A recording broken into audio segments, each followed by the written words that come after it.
خپل ضلع باجوړ او خپل ځان په دې خوش قسمته ګڼم چې په یو ټوله سابقه پاټه کې واحد زموږ دا یو باجوړ ډسټرکټ دی چې دا د ملکنډ ډیویژن حصه ده د ملکنډ ډیویژن او یا د سوات د باتوري د نري د علم د هنر د ښکلا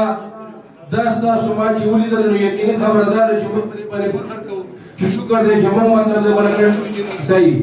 ورونو ډېرې خبرې نه کوو عبدالرحیم صدر تېر ځل یو کار ورکړی و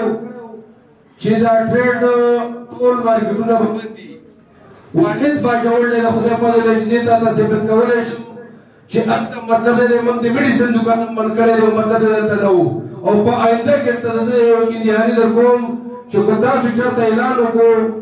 نو باجوړ په یک موش باندې مطلب دی ستاسو سره سره خو یوازې د سواده پورې مه موجود کوئ دا ټول ملکنډ ډیویژن دی دوه شیرشاه خان ډېرې ښکلې خبرې وکړې چې جنید اکبر نه دی دی جنید اکبر نه دا بیرسټر صاحب چې کوم دی د ټول پاکستان د تحریک انصاف چیرمن دی دا هم ستا د ملکنډ ډیویژن دی په ملکنډ ډیویژن کې خو ډېر درانه درانه خلک دی او د یو امیر مقام صاحب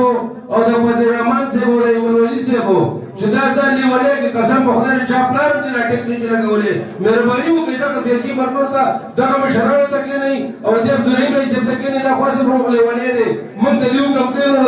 د ورځې مزه دوکان بندوو د شپې مزه بندوو او د دې چې کومه فیصله د سوات چمبر او د ملکنډ ټریډ یونین دی دا اوس د باجوړ فیصله ده ډېره مننه او ډېره مهرباني